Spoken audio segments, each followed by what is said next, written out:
I woke up because someone was laughing outside my window. Not laughing like people do on Halloween. Not drunk. Not playful. It sounded wrong, like it didn't understand why laughter existed. Only that humans made that sound when they were afraid. That was my first mistake. Looking outside, Halloween night had already begun.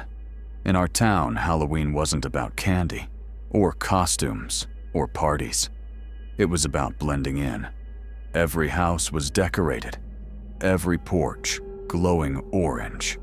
Every window filled with fake blood, fake bodies, fake screams playing on speakers.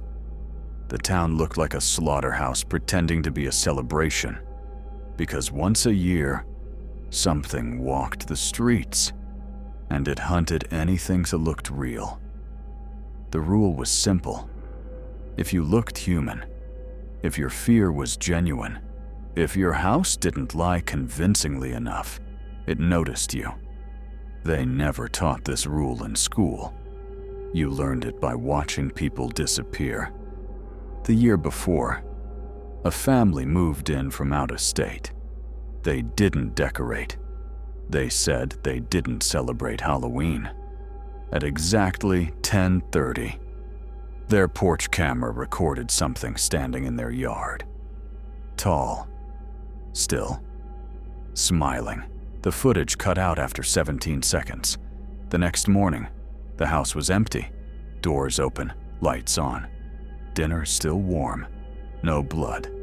No bodies. Just one thing written on the wall. Too easy. This year, I stayed home. I wore my costume. Layers of fabric. Rubber mask. Fake scars. I turned on every light. Every decoration. And I waited.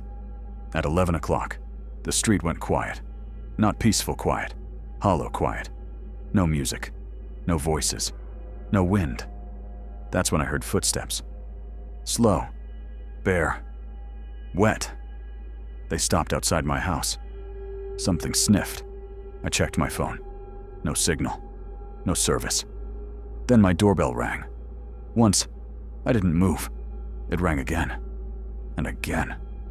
Then, a voice. Perfectly calm. Trick or treat. I froze.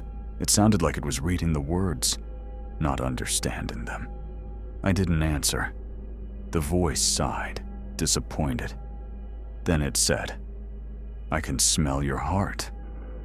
My decorations began to peel. The fake blood started dripping faster, too fast. The plastic bodies outside began twitching, and then I realized it wasn't fooled by decorations. It was studying them, learning how to pretend. The footsteps moved away, house to house. Screams followed, muffled, short, then silence.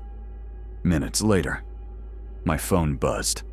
A video file, sent from an unknown number. I didn't want to watch it. I did anyway. It was my street, recorded from above. I watched the thing knock on doors. When someone answered, it stepped inside. When they screamed, it stopped, tilted its head, and walked out, leaving the screaming behind. The video ended with the camera turning toward my house, zooming in, and a message appeared on the screen. Last house. My lights went out. Something pressed its face against my window. No mask, no costume, just skin stretched too tight, eyes too many, smiles layered on top of each other. It tapped the glass. "You decorated beautifully." The window cracked. I ran, down the stairs, into the basement. I locked the door. Above me, the house began rearranging itself, walls scraping, floors bending. The thing was rebuilding my home, so it could hunt me better. Then, silence. A knock. On the basement door. Soft. Polite.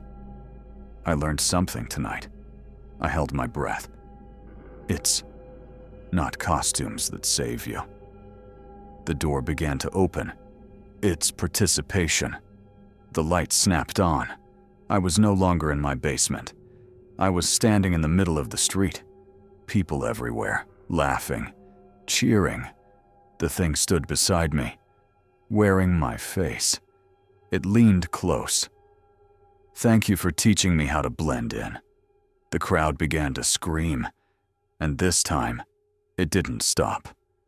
Now it's Halloween again, and you're listening to this, which means you noticed something wrong. The laughter outside, the silence between knocks. So when you hear someone at your door tonight, make sure you open it, because pretending is the only thing keeping it entertained.